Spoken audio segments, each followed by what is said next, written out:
Hi everybody, and welcome to 3D Survey Tutorials. We've got a slightly changed workflow, and today we're going to show you some basics so you know how to work on your projects. First, you see we've got a new welcome screen. It gives you options to choose from your recent projects or to open a new project. We're going to navigate to New Project today. Click the button, navigate to your folder, select all the images and click Open. A telemetry importer window pops up for you to select your UAV model. Our drone this time was Phantom 4, that's why we're using the EXIF data option. Don't forget to select your project coordinate system from your drop-down menu below and click Import. If everything was successful, you'll see this nice pop-up window. Click OK to confirm. From this table, you can see all your coordinate data and all your offset data. If everything's fine, click Close. Once you've confirmed all the numbers, you'll see your camera positions displayed in 3D. You can switch on or off all the image names. You've got the options to select or deselect particular images, to include or exclude them from your project calculation. Today, we're going to choose all the images. As you can see, they're set on two different heights. That's because our flight was at two different heights, 60 and 80 meters this time. Okay, selecting all and continuing our project to bundle adjustment. Click the button. You're going to see two options here, global and incremental. For big data sets, always use global and set your flight height to the highest one of the two or three. Doesn't matter how many you've done. Click OK. And then let 3D Survey calculate the bundle adjustment for you. It's going to take a few minutes. We'll see you shortly. Okay, bundle adjustment's finished. We can see all the images have been registered and bundled up. We can continue to orientation. This time we're going to additionally orientate our model with ground control points. So select your GCP Data option and navigate to your folder. Select your GCP points coordinate file and open it. You'll see all your data here just for review. And below, make sure that all your coordinate systems are selected correctly. Click Next. And then we're going to go back to our standard process of selecting at least 3 ground control points with your right mouse click. Upon doing that, 3D Survey will recognize all the rest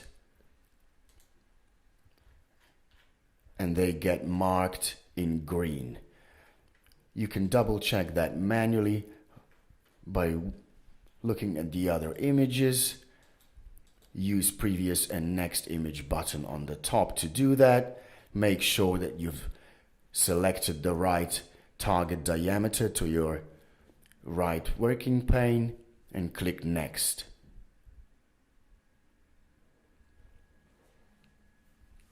Some of the targets get colored in red.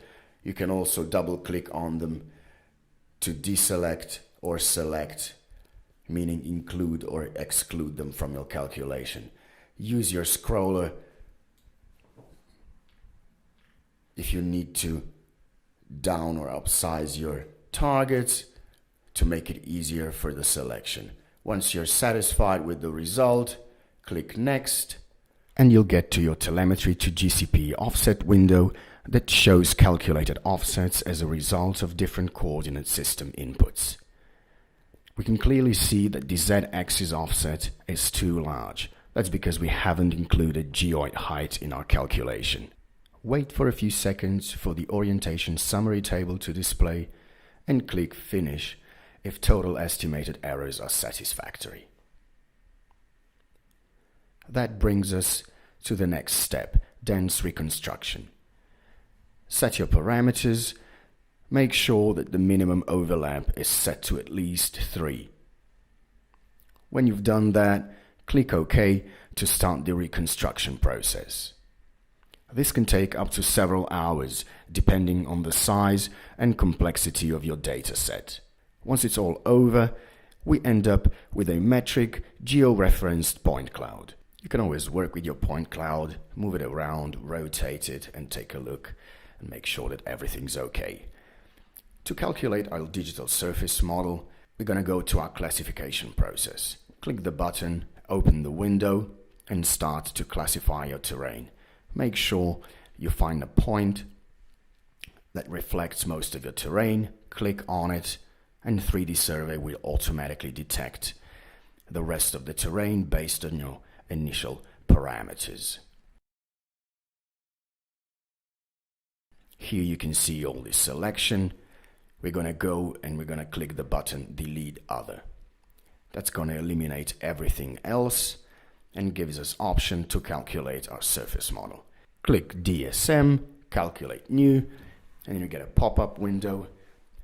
In most of the cases, just use average point calculation. And this is what we end up, a nice, smooth surface model that gives us options to calculate digital orthophoto. Go to your toolbar, click DOF, Calculate New, and you're going to be shown the best possible resolution for your orthophoto calculation.